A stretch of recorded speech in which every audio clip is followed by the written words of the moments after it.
আসসালামু আলাইকুম বন্ধুরা, কেমন আছেন?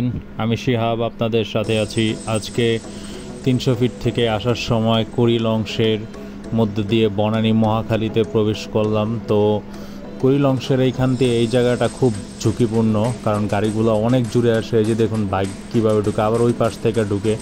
তো সব মিললে এই জায়গাটা হচ্ছে খুব ঝুঁকিপূর্ণ। এইদিকে বিভিন্ন দিকের গাড়ি একদিকে ঢুকে, আবার এখানে বাম পাশে দাঁড়ায় থাকে, তার মধ্যে দিয়া আবার রঙে আসতে থেকে অটো থেকে শুরু করে সব কিছু। তো এদিক দিয়ে আপনি যদি খেয়াল করে না যান তাহলে দেখা গেছে অ্যাক্সিডেন্ট হওয়ার সম্ভাবনা থাকে।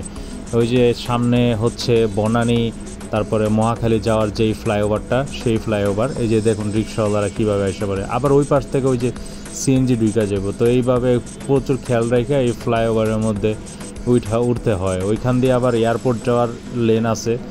তো এই কুড়িলটা এখানে খুব গাড়ির জটলা বাজে, কারণ বিভিন্ন দিকে ডাইভারশন শুরু হয় এখান থেকে।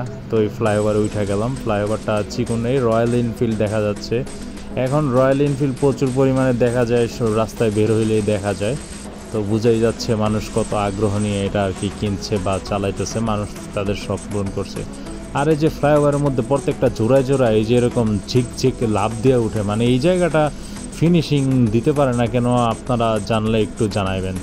তো এই জায়গাটা, এই যে মোচর সামনে একটা মোচর, বাসটা বামে চাইপা যাবো সেটা আমি বুঝতে পারছিলাম, সেই জন্য আগেই ডাইন সাইড ক্লিয়ার করে নিয়েছি। এই এয়ারপোর্ট রোডটা না প্রচুর বিজি, এখানে গাড়িগুলা খুব ফোর্সে আসে, আর রাস্তাটাও চড়া হওয়াতে খুব ফোর্সে আসে, সবাই খুব ফোর্সে, কে কত আগে যাইব সেরকম। এর মধ্যে লোকাল বাসগুলো আবার ম্যাজিক দেখাইতে থাকে।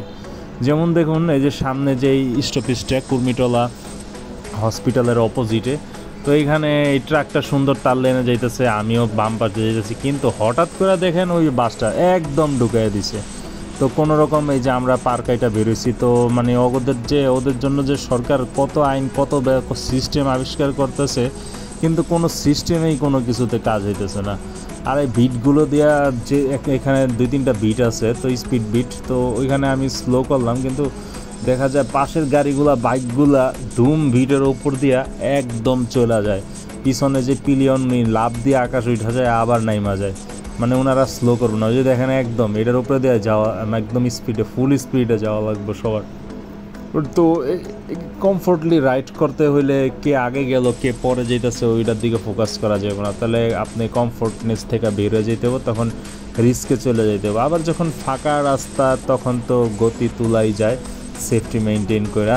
এই যে ফাঁকা পাইছি তখন আবার দেখা গেছে গতি তোলার চেষ্টা করতেছি, কিন্তু ফাঁকা আসলে ঢাকা শহরে খুব কম সময় বা কমটুকু পাওয়া যায়, কারণ প্রচুর পরিমাণে গাড়ি ঘোড়া, মানুষের কম্পিটিশন, হাঁক ডাক সব কিছুতে। তো এখানে ফাঁকা আসলে খুব কম পাওয়া যায়, তো এর মধ্যে দিয়ে আমাদের চলে যেতে হয়। আর প্রত্যেকটা এই যে জোড়ার মধ্যে একটা করে লাভ দিয়ে ওঠে, এটা যে মানে এটা সমান করে না কেন বা করে না, নাকি এটার সিস্টেমই এরকম আল্লাহ জানে।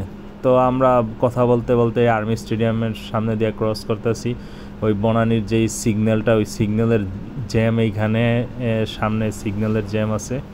তো সিগন্যালের জ্যাম থাকলে কী হইব, আল্লাহর রহমতে বাইকাররা আমরা আমাদের আটকায় রাখা যায় না, আমরা কোনো না কোনোভাবে ফাঁকা বের করে চলে যেতে থাকি। এই যে আমরা একটা ফাঁকা পেয়ে গেছি, এই ফাঁকার মধ্যে দিয়েই আমাদের ছুটে চলা। তো এইখানে দেখা গেছে ডান পাশে সব গাড়ি দাঁড়ায় থাকে, কিন্তু আমাদেরকে আটকায় বা আমরা ছুটে চলতেছি বাম লেন ধইরা। তো এইভাবে এই জন্যই বাইকটা আসলে আমাদের মতন যে ঘনবসতিপূর্ণ শহর, এই শহরে আসলে ঠিক আছে প্রাইভেট কার হচ্ছে কমফোর্টনেস, বাট আপনার দ্রুত চলতে হলে বাইকের ওপরে কিছুই নাই, কারণ এই চিপাচাপিগুলো দিয়ে বাইকের সাহায্যে খুব সহজে ইউটিলাইজ করা যায় জায়গাগুলো, সে সময় অনেক বাঁচানো যায়।